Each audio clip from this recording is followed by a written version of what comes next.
Hi there. So I'm Rachel. I am a somatic therapist, and today this video is especially for people who struggle with relationships, struggle with knowing how to be close to people while also staying close to themselves. So we're going to break it down in understanding what forms our blueprints for relationships. We'll talk a little bit about trauma and how that may play a role in our relationships, and then we'll talk a little bit about what we do with it. So just starting from the beginning of our lives, really our relationships come from a blueprint we have with our caregivers. So if our caregivers are responsive, available, most of the time, this doesn't have to be 100% of the time, they say it's about a third of the time, then we feel like we can be connected to someone else and ourselves at the same time. We feel like we can leave and come back and they're gonna be there. And then for a lot of us, we didn't have that experience. And then it lays a different blueprint for relationships for us. So sometimes that might mean that we are kind of conditioned to either pull away from relationships or we cling to relationships, and we all move through these different experiences. Some maybe are just more predominant than others for us in our experiences. And then sometimes we might have this double version of those two things. So we might want to pull someone in, we want to be close, but we're also terrified, so we push them away at the same time. So all of this is just a blueprint we get even before we can form words or think. So it lives in our body. All of the things that happen before we're verbal, before we have that capacity, we're not going to have these stories or memories in our mind for, but our body is going to remember. So that's why some of this stuff can be really confusing, why we might be getting close to someone or deepening intimacy, and then all of a sudden all of this fear comes up, or this feeling like you want to run away that wasn't there before, which feels almost counterintuitive that you're deepening a love or a connection that should feel good. But at the same time, then we have this experience that is uncomfortable that comes up. And it doesn't always necessarily make sense. We can't point back to a certain experience of why this happened, because a lot of our blueprints for relationships are not just one incident, it's a pattern, it's a dynamic that we had with our caregivers that creates a way we view the world, what we can expect from other people, what we expect from people if we are expressing our needs, if we are reaching out for support or care. So all of these things live in the body. Even that simple movement. You might even try and just notice what happens when you reach out. Some people might get a very viscerally uncomfortable experience with that. Some people might feel like that is really hard to do. Where other people might reach out and then it pulls them so far forward, you kind of get out of your own connection to self. So there's all these small ways we're shaped by these experiences, and they show up in our relationships. And no amount of talking or understanding this in a verbal way is going to get you out of those patterns. I haven't said anything about these different kind of attachment styles or stances, or because I think when we put labels on things, then it becomes something that is inherently who we are, instead of an experience that comes and goes that we have the ability to shape and move ourselves out of.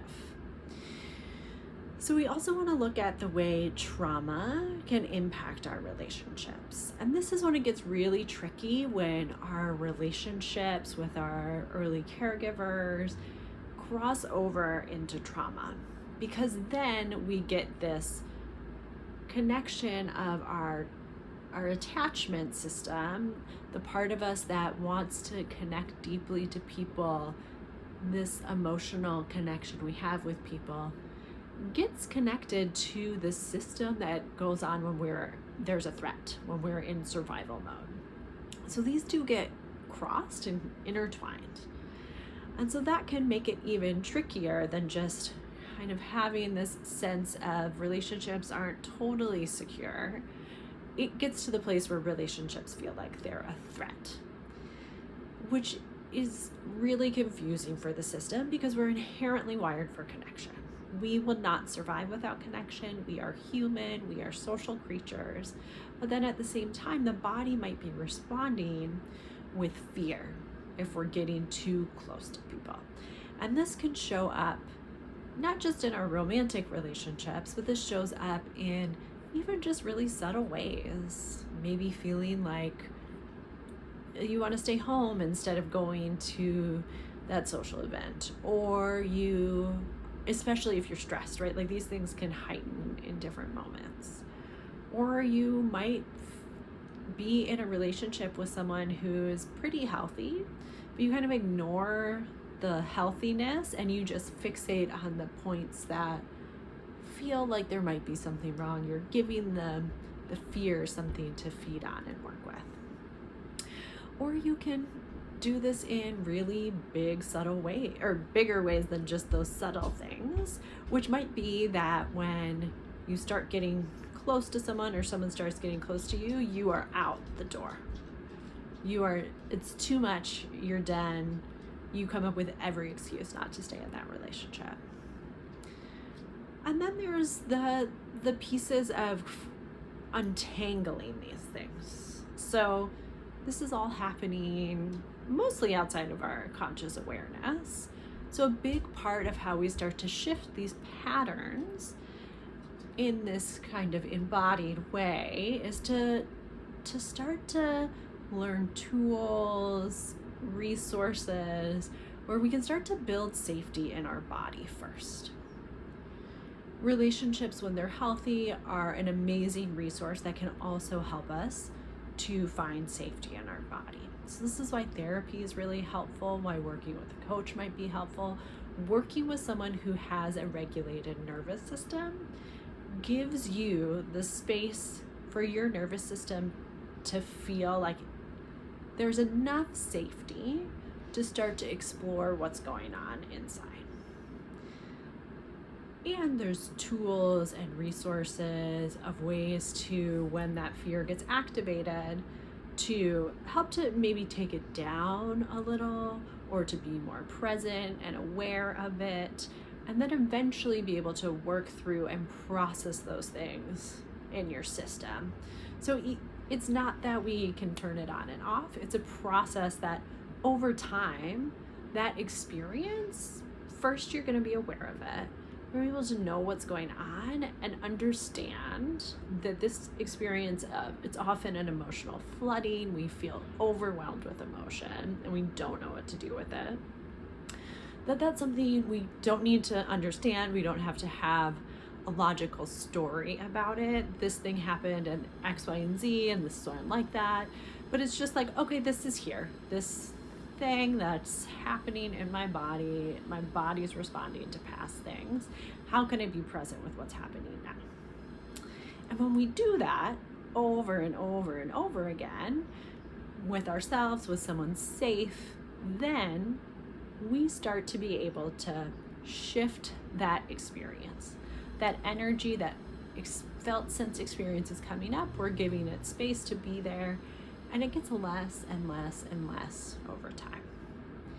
But we can't heal just by ourselves. There's ways that the more we get to know ourselves, the more we get to know that experience, we're better able to communicate it to people in our lives, to our friends, to our loved ones, to our partners, to our family members, so they can know and be more present with us in those moments.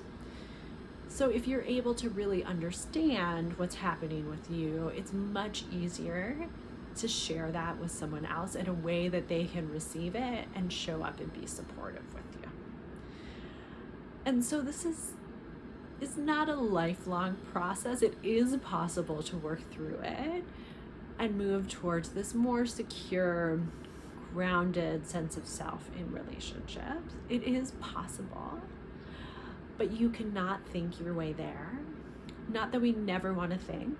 Thoughts are helpful, understanding is helpful, but we also need to include the nervous system, the body, the felt sense with enough awareness and safety that you can process through the old stuff to actually be present with what's here in the moment.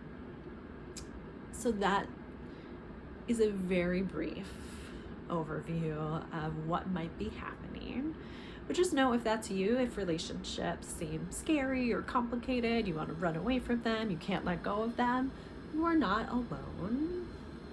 And it is possible to find security and safety within yourself and relationships.